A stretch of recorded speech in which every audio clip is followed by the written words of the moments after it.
Bonjour les amis, bienvenue sur PowerTrade, la chaîne des stratégies d'investissement simples et efficaces. Journée toujours compliquée, de toute façon les marchés vont être compliqués encore quelques temps, faut s'y faire.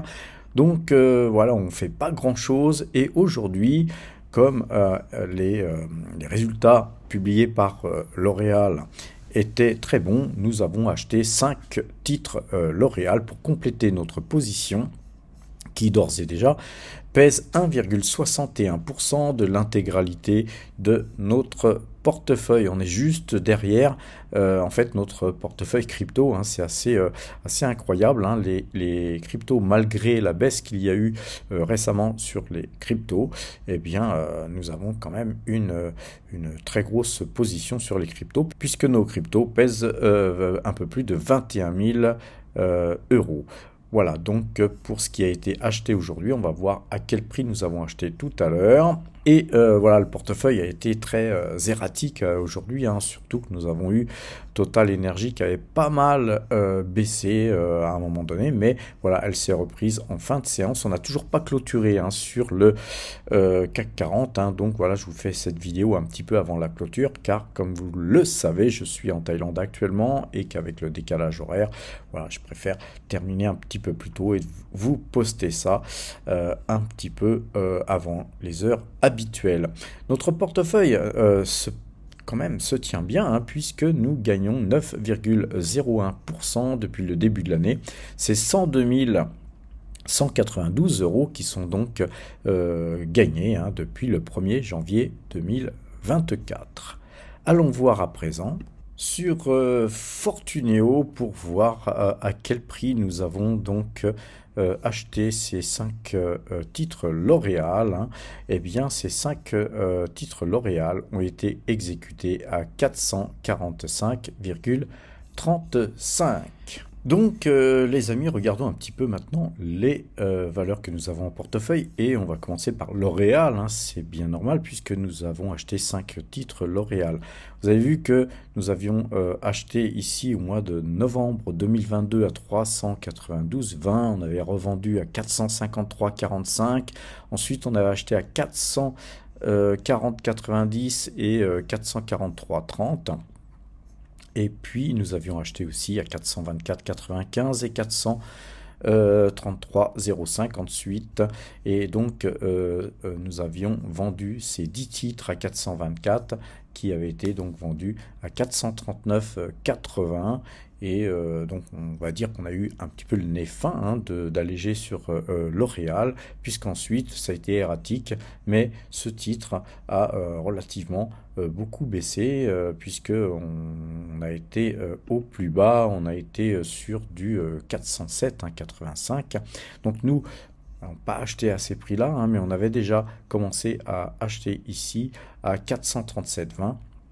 Et puis donc aujourd'hui on a eu la moyenne 2 jours, 12 jours et là on a refait feu, là donc sur un signal de croisement de moyenne mobile avec 5 titres achetés à 445,35 €, comme montré sur Fortuneo tout à l'heure. Donc vous voyez que là on a une très très belle configuration haussière. Cependant, attention, là on est sur les Bollinger, je vais vous montrer ça tout de suite, la bande Bollinger, eh bien vous voyez, on est dessus, donc ça a stoppé net l'avancée du titre. On pourrait, donc on va retirer la bande Bollinger, sinon ça va pas être clair, on va mettre Ichimoku, et vous voyez que nous sommes sortis du Kumo, on avait une faible épaisseur au niveau du Kumo, et ceux qui me suivent en général depuis pas mal de temps savent que je préconise quand on a une sortie, quand on joue une sortie de Kumo par le haut ou par le bas, d'avoir une plus faible épaisseur possible, car c'est beaucoup plus simple que d'attendre 3 ou 4 bougies, parfois plus, de bougies pour perforer ce Kumo, et qui parfois d'ailleurs ne le perfore pas. Là nous avons donc une belle perforation, donc tout va bien, et donc voilà, on va retirer donc Ichimoku, et globalement eh bien, on avait attendu, nous, hein, pour essayer d'acheter hein, sur impact de ce trend. Eh bien, impact, il n'y aura pas puisque les chiffres étaient excellents, hein, et c'est bien normal, hein, c'est L'Oréal, hein, les amis. Alors, concernant le titre Total Énergie, hein, qui est notre plus grosse ligne, pour ceux qui me suivent hein, depuis pas mal de temps, vous savez que ça fait longtemps hein, qu'on est sur ce titre, mais que de temps en temps, on allège, on rachète à bon compte, etc., etc. Donc en fait, on fait du swing trading avec une grosse position, toujours en position, hein, une pause sur laquelle nous comptons pour toucher des dividendes que nous réinvestissons ici ou là. Telle est notre stratégie. Là, par exemple, ici, nous avions allégé à 62,98 sur une zone que moi je pensais caper et en fait force était de constater que j'avais eu raison même si on avait été un peu plus haut que notre vente à 62,98. Mais vous savez, les gens qui vendent toujours au plus haut, moi j'en connais pas, hein. Personne ne vend au plus haut. Et évidemment, il y a eu des personnes qui ont vendu au plus haut ici, à ce moment-là, ou au plus haut ici, à ce moment-là, mais ils se comptent sur les doigts d'une main, hein. En général, ce sont des gens qui ont vendu ici, mais qui n'avaient pas forcément acheté beaucoup plus bas non plus. Donc, ils n'ont pas forcément gagné des fortunes en vendant au plus haut, hein. C'est parfois tout simplement le fruit du hasard hein, que de pouvoir vendre sur des plus hauts ou acheter sur des plus bas, hein. Ça m'est arrivé relativement souvent, mais en fait, par rapport au nombre de trades, ça représente peut-être que 0,02% de l'ensemble de tous nos trades. Donc c'est franchement peanuts et le but n'est pas là. Le but n'est pas d'acheter au plus bas et de vendre au plus haut, hein, parce que c'est mission impossible, c'est quasiment impossible.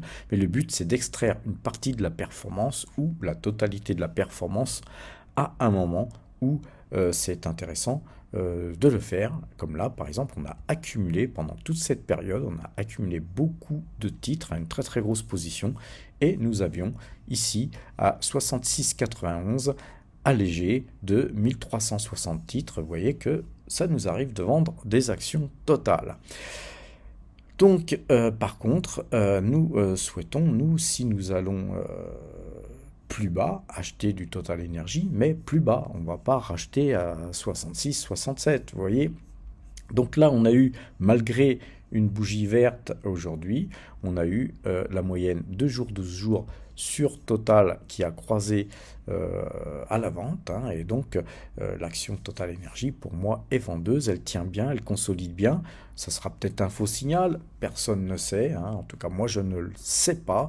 Tout ce que je peux dire c'est que pour l'instant nous attendons patiemment de voir ce titre peut-être aller retoucher cette zone hein, sur les 64, 75, voire les 64, 60, hein. On a une belle zone ici, mais aussi nous avons un gap ici qui est à 63, 66. Donc la stratégie va être la suivante pour nous. Si Total Energy passait baissière, hein, donc on est la semaine prochaine des bougies qui continuent à descendre, eh bien nous commencerions à acheter sur cette zone hein, ici qui est. Et quelle zone hein, qui est tout simplement les anciennes ATH. Et donc ces ATH vont être des très jolis supports pour pouvoir se repositionner sur la valeur si, évidemment, et seulement si, Total y allait. Ce que nous ne souhaitons pas puisque nous avons encore une grosse position. Mais notre stratégie a été justement de pouvoir extraire de la performance avec de gros gains, même de très gros gains, pour pouvoir justement se repositionner sur un retracement technique tel que celui-là. Si ce retracement technique se faisait, on pourrait même peut-être espérer aller voir le gap à 63-66, mais franchement, on est encore loin de ça, surtout vu la configuration géopolitique actuelle, hein. Il suffit d'une petite étincelle pour voir les cours du Brent exploser à la hausse.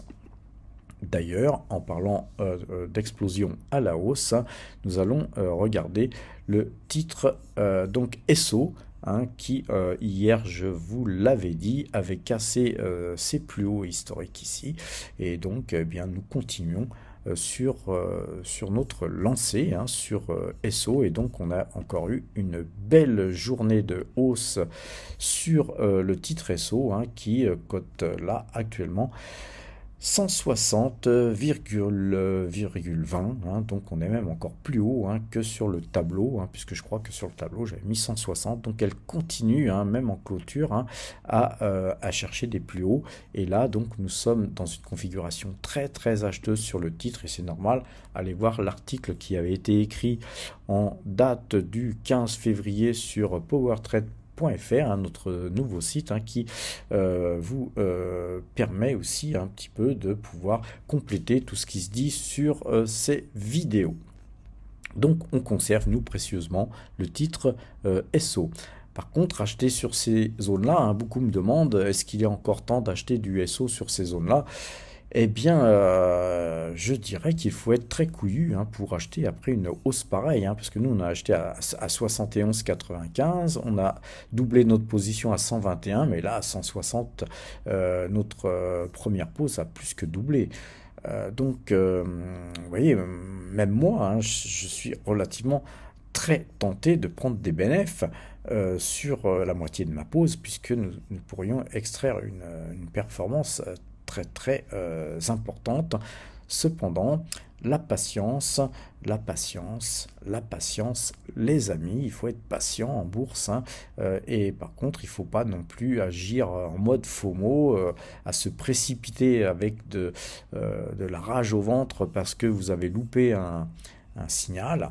Moi, des signaux, j'en loupe, j'en ai tellement loupé, hein, que j'en ai fait des indigestions. Donc, les amis, ne rentrez pas forcément, ou si vous achetez du SO, il faut que ça représente vraiment 0,20% de votre portefeuille si vous n'en avez pas acheté avant, parce que le seul risque qu'il y a d'acheter sur des plus hauts comme ça, effectivement, c'est que le marché se retourne, c'est que l'action repasse à la baisse, et puis là, vous voyez, on a un trend ici, hein, que je vais un petit peu extrapoler encore un peu plus loin. On pourrait revoir ce titre même tout en restant en tendance haussière, revenir ce titre, se réappuyer là-dessus et repartir. Donc acheter à 160, et puis voir ensuite un retracement à 140, 141, c'est pas drôle, hein, à vivre. Donc moi perso, je déconseille de rentrer sur ce titre si vous avez loupé le train, hein, tout simplement. Il faut accepter d'avoir loupé un train, hein, les amis. Vous savez, en tant qu'ancien cheminot, hein, il y avait des règles, hein, on ne monte jamais dans un train en marche. Pourquoi? Hein, parce que beaucoup de gens se sont fait déchiqueter, hein, puisqu'ils ont raté la marche, et puis ils se sont fait broyer par le train. Et bien la bourse, c'est la même chose, hein, quand vous loupez le train en marche et que vous achetez sur des plus hauts, hein. On va regarder par exemple Barrick Gold, celui qui a acheté là-haut à 25,96, eh bien il était sur un plus haut, et puis vous voyez là on a eu ensuite, hein, on va faire un petit zoom parce que avec les flèches là c'est pas très clair. Avec les achats qui ont été faits, là, ça cache un peu les bougies, mais on les voit quand même, hein, les bougies là. Donc on a vu 3 bougies très très baissières. Effectivement, quand on achète sur un plus haut comme ça, eh bien le seul risque, c'est effectivement un retracement. Donc vous voyez, sur Barrick Gold, il y a eu un retracement, mais là voilà, maintenant, retracement. Ce faisant, nous avons Barrick Gold qui prend 1% et quelques aujourd'hui. Donc voilà, on va certainement repartir à la hausse. Il y a eu des chiffres qui n'étaient pas terribles, hein, des résultats qui n'étaient pas terribles sur Barrick Gold, mais ils étaient explicables en partie. Mais vous voyez, moi je ne m'attache pas trop forcément aux résultats. Je regarde l'analyse graphique, et Barrick Gold, comme toutes les mines d'or d'ailleurs, elles sont dans une phase de changement de cycle, et on est en train de voir un cycle haussier remplacer le cycle baissier tout simplement. Et donc, et c'est bien normal, hein, avec ce qu'il se passe à l'international, eh bien l'or a tendance à servir de refuge. Quand on regarde Agnico Eagle Mines, nous sommes pareil, hein, sur une belle configuration haussière. C'est vraiment top, hein. Donc nous conservons bien sûr notre pause sur ces deux valeurs aurifères, hein, sur ces deux mines d'or.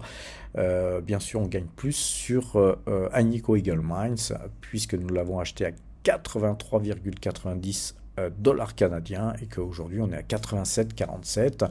Donc là, il faudrait qu'on casse un petit peu ce plus haut ici, hein. Donc en fait, si on est côté 88,50, eh bien c'est un titre qui irait à mon sens beaucoup beaucoup plus haut, et donc on conserve, hein, puisque quelque part c'est aussi une façon de couvrir notre portefeuille, hein, puisqu'on est encore très exposé sur les actions. On a quand même du cash, hein, pour refaire feu, mais enfin il faut si possible se couvrir, et rien que mieux que quelques mines d'or pour couvrir un portefeuille tel que celui de notre portefeuille Power Trade. Concernant Parex Ressources, comme vous avez pu le voir ici, on avait acheté ici, on avait acheté à combien? À 21,76. Voilà, donc maintenant aujourd'hui on est à 23,82. Voilà, c'est très très haussier, hein, sur Parex Resources. Nous avons ici un double bottom. On avait ici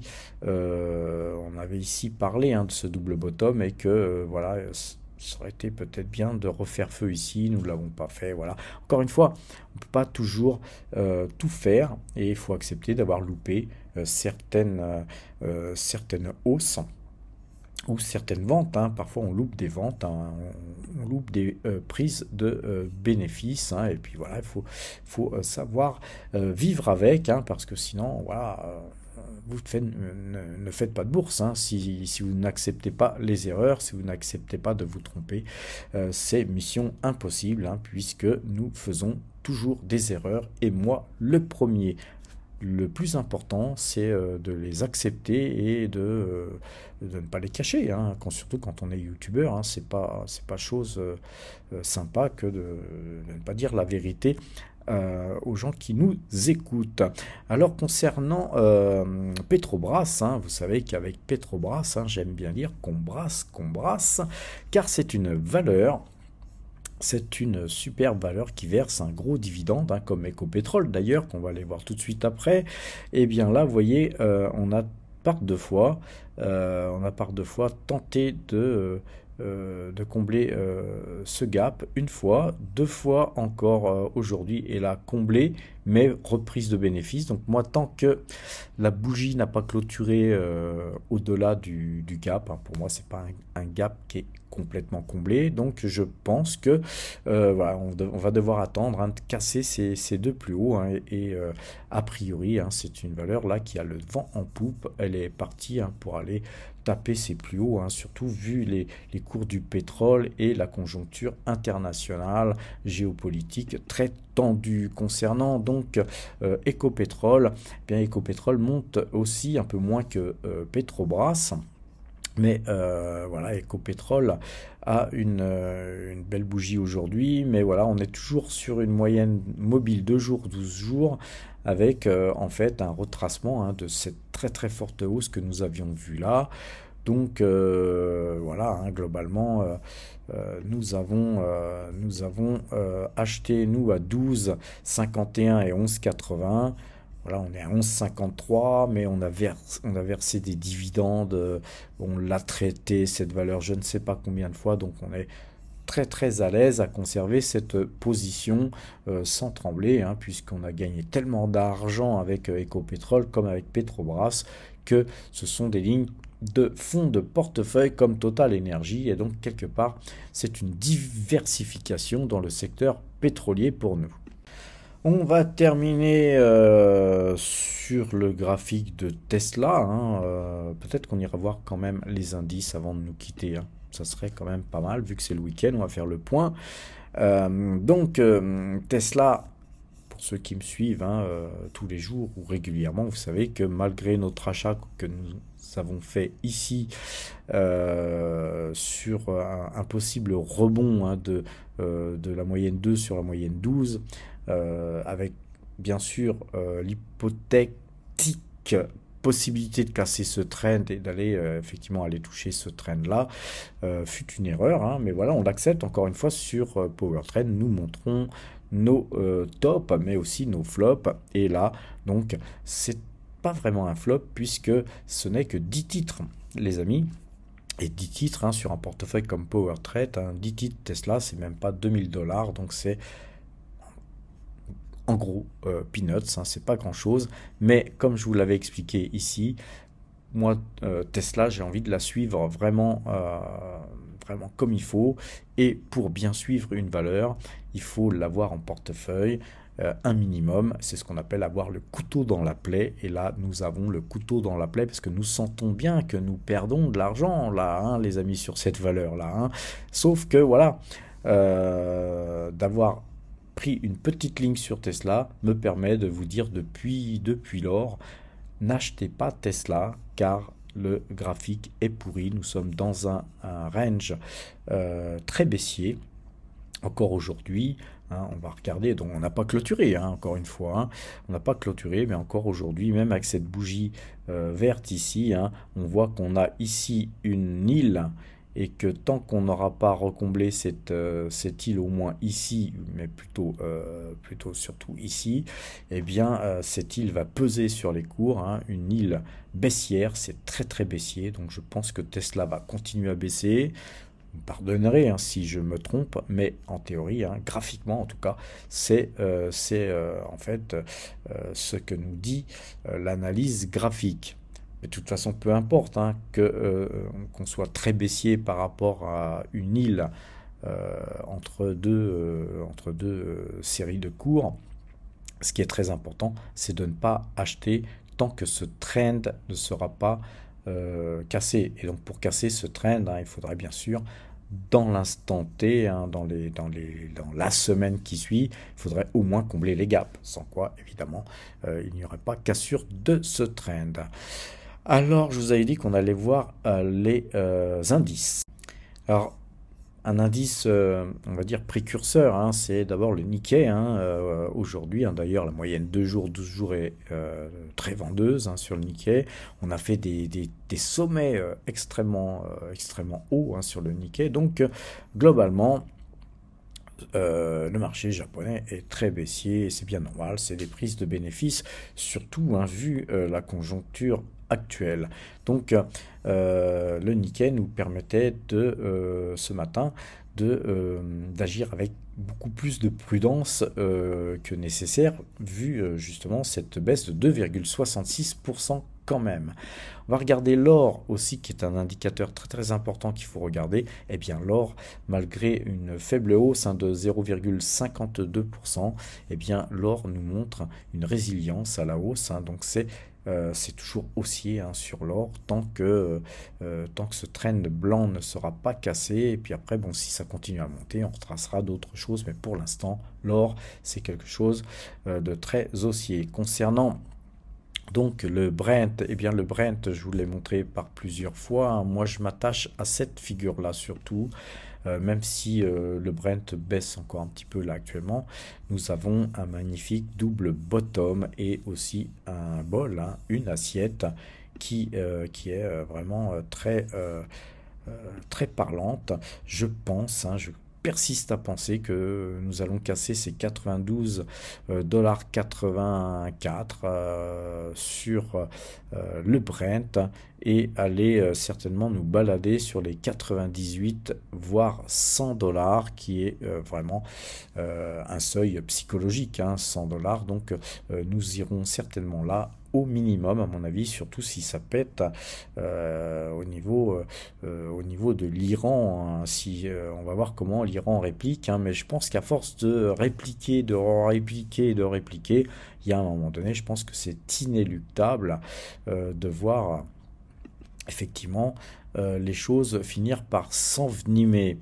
D'ailleurs, ça se reflète hein, dans le graphe du CAC 40 que nous allons regarder maintenant, hein. On avait d'abord ici un magnifique range, hein, une hausse très très importante hein, depuis le 18 janvier en gros, hein. Et puis là, rappelez-vous, ici on avait eu des ombres. ici, hein, je vous l'avais entouré ici, je vous avais tracé ses plus hauts, je vous avais dit que le marché n'avait plus la force en fait hein, d'aller plus haut, donc qu'on devait sûrement latéraliser, ce qui fut fait très peu de temps, et puis ensuite on a cassé ce range de latéralisation pour le sucer un peu, hein, et puis là maintenant on s'en s'est détaché, on s'en est détaché, et globalement, on a rebondi hein, sur ces points bas ici hein, qui sont un très très gros support. Je pense qu'on a rebondi dessus, mais que malheureusement, hein, il est très très probable que le CAC 40 aille retaper encore, voire une fois dessus, voire le casser directement. Mais si on refaisait un deuxième, voire un troisième rebond, et puis qu'on cassait ça, je pense que effectivement nous irions au moins combler ce gap. Hein. Ici, nous avons un gap hein, qui se situe à 7681. Et franchement, hein, je vois difficilement euh, comment éviter le CAC 40 de baisser, hein, car je vais vous tracer tout de suite, hein, puisque je pense qu'on peut le tracer. Nous avons ici un canal baissier, voilà, qui est déjà donc actif hein, sur le CAC 40. Et je pense qu'il est bien possible qu'on reste dans ce canal, voire qu'on le casse un petit peu, et puis donc on élargira le canal. Mais je pense que voilà, nous sommes, malgré tous les signaux hein, algorithmiques et tout, qui sont acheteurs là maintenant. Vous voyez, nous avons arrêté de travailler sur les futurs CAC 40, car c'est porte de saloon sur porte de saloon. Donc en gros, on gagnait un peu plus de 100 000 euros sur les actions, puis on perdait 8 000 euros sur les marchés dérivés hein, futurs. Donc nous avons stoppé, hein, puisque c'est une période qui pourrait durer très longtemps. Il faut savoir détecter ce genre de choses, et ne pas s'entêter. Hein, ne pas s'entêter, c'est une force quand on travaille sur les marchés financiers. Quand on parlait de canal baissier, eh bien, regardez hein, sur le DAX, hein, nous avons le même canal hein, sur le DAX que sur le CAC 40. Autant que le DAX il était très très puissant à l'achat, autant que par rapport au CAC 40, hein, et autant que à la vente, le DAX est beaucoup plus puissant que le CAC 40 au niveau des ventes. Et puis c'est pareil, hein, on a un gap ici. Alors c'est un gap hein, qui se situerait sur les 17 157 points. Donc voilà, il y a beaucoup de points à faire sur le DAX aussi. Donc soyez prudents. Les amis, alors concernant le S&P 500, je ne vais pas vous le tracer, mais vous avez là, vous le voyez bien, hein, une configuration très baissière puisque ce trend a été cassé. Où est-ce que nous pourrions aller sur le S&P 500? Vous savez que j'aime pas trop les objectifs, hein, mais sur le S&P 500, on va essayer de tracer quelque chose. Moi, je verrais bien sur le S&P 500 cette zone-là. Donc, minimum, hein, bien sûr, puisque quand les marchés sont baissiers, hein, vous savez que rien ne les arrête. Hein, quand ça veut pas monter, ça ne veut pas monter. On va regarder quand même les cryptos avant de nous quitter. Et voilà, vous savez que nous, on a une plus grosse pause BNB que sur les autres crypto-monnaies. Donc le BNB se reprend bien, le BTC se reprend bien aussi. Donc on a aussi une belle pause BTC. Et puis le TH, hein, une pause beaucoup plus petite aussi. Et puis voilà, après le reste, c'est ce qu'on regarde. Et on a un petit peu de CKB, hein, du CKB qu'on a acheté en fait avec des cryptos gratuites hein, qui nous sont données quotidiennement. Par rapport à ce que nous avons placé au coffre, hein, nos BNB, puisque nous les farmons, et donc à chaque fois on a des petites cryptos qui nous sont données. Donc j'avais toujours tendance à racheter du BNB et du Bitcoin avec ses intérêts de farmage, hein. Et puis là, dernièrement, j'ai acheté un peu de CKB qui avait l'air d'avoir le vent en poupe. Mais voilà, dès qu'on a acheté CKB, eh bien, le CKB s'est écroulé. Mais voilà, c'est pas grave, hein, c'est des CKB qu'on a en fait eu gratuitement, hein. Donc, et en plus, c'est une toute petite ligne qu'on pourrait peut-être d'ailleurs, avec toujours des intérêts qu'on pourrait faire grossir, hein, si elle restait sur ces prix-là, parce que voilà, visiblement c'est un dossier intéressant.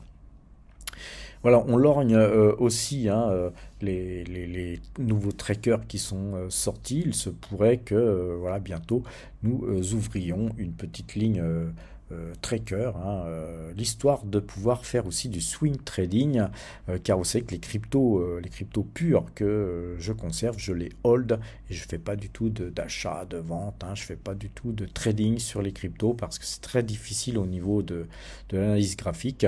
Par contre, on pourrait s'ouvrir voilà, très prochainement une petite ligne sur un tracker crypto qu'on pourrait alléger de temps en temps, reconforter de temps en temps, avec des gains, bien sûr, hein, puisque comme nous avons fait des très très gros gains, eh bien, nous pouvons aussi prendre plus de risques.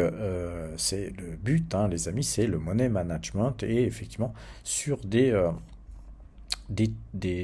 trends, on va regarder hein, les graphiques. Vous voyez que le BNB, eh bien, il n'a pas trop morflé, hein. On a eu raison, je pense, de rester sur cette crypto qui tient bien. On est bien sur ce trend. On pourrait peut-être rebondir de plus belle.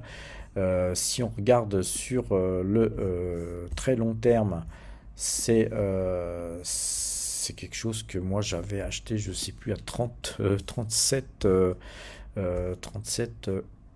euros, hein, quelque chose du genre. Donc vous voyez la forte hausse hein, que j'ai pu avoir sur ce titre. Mais ici, quand on avait fait les 500 et quelques, eh bien je n'étais pas sorti, hein, je n'ai pas pris de bénéfice.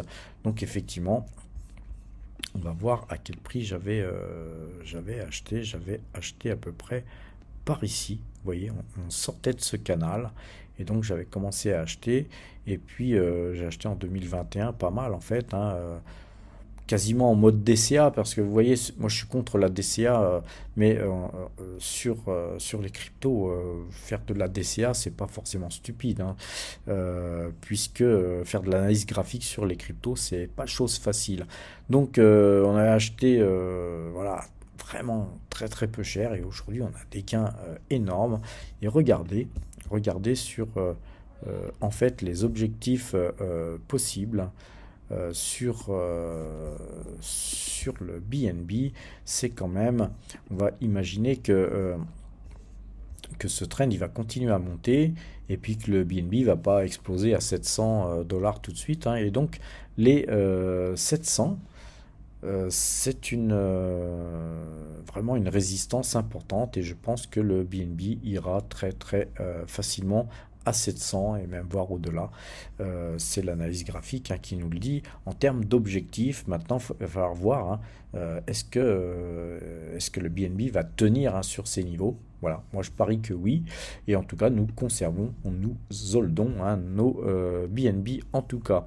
Sur le Bitcoin, justement, eh bien là, vous voyez qu'on a une zone un peu. Alors c'est pareil, hein, on va regarder un petit peu sur le long terme. Ça fait longtemps hein, que j'ai du Bitcoin, sauf que j'en avais pas autant que de BNB.